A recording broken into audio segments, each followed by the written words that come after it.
Assalamualaikum warahmatullahi wabarakatuh. Di sini saya Weni Dasuti, NPM 1701010003. Di sini saya akan membuat video terkait materi negosiasi internasional dan lintas budaya, di mana video ini merupakan tugas dari mata kuliah negosiasi. Langsung saja kita ke materi. Yang pertama itu kita akan membahas mengenai negosiasi internasional bisa dipandang dari sudut pandang seni dan sains. Di sini sains merupakan ilmu pasti di mana mengandung pemikiran yang valid, terutama pada level lintas budaya atau level internasional. Dan dari sudut pandang seni negosiasi sendiri itu menentukan strategi mana yang harus diterapkan dan dimiliki model atau sudut pandang mana yang harus digunakan untuk meningkatkan pemahaman mengenai lintas budaya. Nah, apa sih yang membuat negosiasi internasional itu berbeda? Di sini tentunya terdapat dua konteks yang membuat negosiasi internasional itu berbeda, dari konteks lingkungan dan konteks terdekat. Yang pertama kita akan membahas terkait konteks lingkungan terlebih dahulu, dan di sini ada 7 pendekatan konteks lingkungan. Yang pertama ada pluralisme hukum dan politik. Contohnya perusahaan yang melakukan usaha itu di berbagai negara tentunya memiliki sistem hukum dan juga politik yang berbeda-beda, maupun misal dari negosiator A dan negosiator B dari negara berbeda, maka mereka itu memiliki beragam sistem hukum dan politik yang sangat berbeda-beda. Nah, di sini juga ada terkait pendekatan ekonomi internasional. Sebagai contoh, nilai tukar mata uang internasional itu pasti akan mengalami fluktuasi. Maka dapat disimpulkan semakin tidak stabil nilai mata uang, maka semakin besar resiko yang akan mereka hadapi. Terus juga ada pemerintahan dan biograsi asing. Berbagai negara memiliki perbedaan sejauh mana sih pemerintahan itu mengatur industri dan perusahaan di negara masing-masing. Terus ada ketidakstabilan. Nah, maksud ketidakstabilan itu memiliki banyak bentuk, termasuk ada sumber daya manusia, ketidakstabilan sumber daya manusia, kurangnya barang dan juga jasa, serta ketidakstabilan politik. Selanjutnya itu ada ideologi. Negosiasi umumnya memiliki ideologi yang sama mengenai manfaat individualisme maupun kapitalisme masing-masing. Dan juga ada budaya.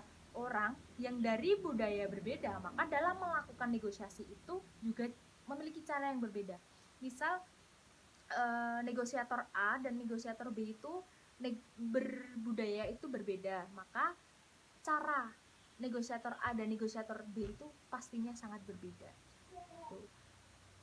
Ada juga di sini pendekatan pemegang saham eksternal.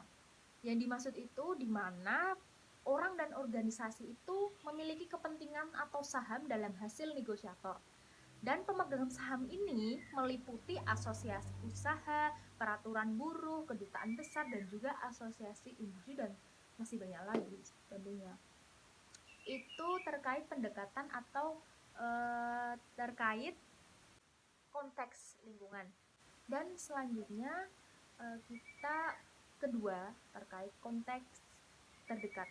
Nah, kalau di konteks lingkungan itu ada 7 pendekatan, tapi sangat berbeda dari konteks terdekat ini, cuma terdapat 5 pendekatan. Pendekatan pertama terjadi ada kekuatan tawar-menawar relatif.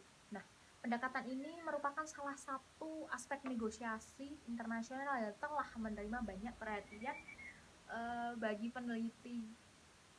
Mungkin karena ini merupakan suatu pendekatan yang menarik.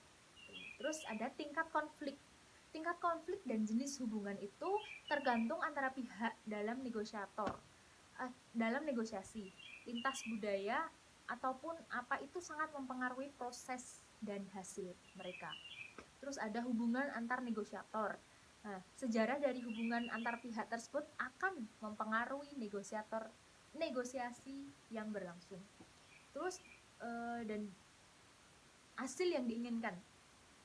Dalam pendekatan ini, negosiasi internasional itu sering digunakan untuk mencapai tujuan politik baik dalam ataupun internasional. Dan yang terakhir, pemegang saham terdekat. Pendekatan ini mencangkup para negosiator serta orang-orang mereka mewakili secara langsung seperti manajer, perusahaan, dan dewan direksi lainnya. Dan itu merupakan konteks terikat. Setelah kita membahas terkait dua konteks negosiasi internasional, kita akan berlanjut ke subbab lainnya, yaitu pengaruh budaya terhadap negosiasi, dan di sini saya mengambil dari sudut pandang manajerial. Yang pertama itu ini pengaruhnya ada 10 ya. Yang pertama, definisi negosiasi, peluang negosiasi yang kedua, dan ketiga pemilihan negosiator, keempat protokol, kelima komunikasi, keenam pemaksaan waktu, ketujuh kecenderungan resiko, kedelapan kelompok dan individu, dan kesembilan sifat kesempatan, dan yang terakhir emosionalisme. Terus ada juga terdapat 5 pengaruh budaya terhadap negosiasi. Apa sih pengaruhnya? Mari kita bahas satu-satu. Yang pertama, pengaruh budaya terhadap negosiasi itu sendiri. Yang kedua, pengaruh budaya terhadap proses negosiasi dan pertukaran informasi. Dan ketiga, pengaruh budaya terhadap kognisi negosiator. Keempat, pengaruh budaya terhadap etika dan taktik negosiasi. Dan kelima, yang terakhir, pengaruh budaya terhadap penyelesaian sebuah konflik. Di sini saya mengambil studi kasus terkait sikap Google yang seolah-olah tidak menyadari kewajibannya untuk membayar pajak hasil dari usahanya yang ada di Indonesia. Alasan yang mendasari itu semua karena menurut perusahaan Google, mereka hanya beroperasi sebagai kantor perwakilan, bukan sebagai badan usaha. Namun, menurut pasal 2 ayat 5 Undang-Undang Pajak Penghasilan, Google seharusnya berstatus sebagai badan usaha tetap, sehingga setiap pendapatan maupun penerimaan yang bersumber dari Indonesia berhak dikenakan pajak. Dapat disimpulkan bahwa negosiasi antar pemerintah Indonesia dan perusahaan swasta Google Amerika merupakan negosiasi antar dua negara dan dua budaya. Walau tempat dan lokasi permasalahan terletak di Indonesia, dalam negosiasi di atas tampak bahwa pihak Indonesia di satu sisi mempunyai power lebih kuat karena berada di posisi dengan peraturan pajak yang harus diikuti pihak asing. Tetapi pihak Google juga merasa lebih berkuasa karena keputusan akan jasa Google di dunia itu sangat besar. Nah, pada intinya, mereka sama-sama kuat dan sama-sama kekeh terhadap budaya mereka masing-masing. Dan pada akhirnya, Google akan membayarkan pajak ke Indonesia dan akan mengikuti semua peraturan yang telah ditetapkan oleh Indonesia. Mungkin penjelasan dari saya, semoga bermanfaat. Apabila masih ada yang ditanyakan atau kurang mengerti, bisa ditanyakan lewat kolom komentar. Terima kasih. Wassalamualaikum warahmatullahi wabarakatuh.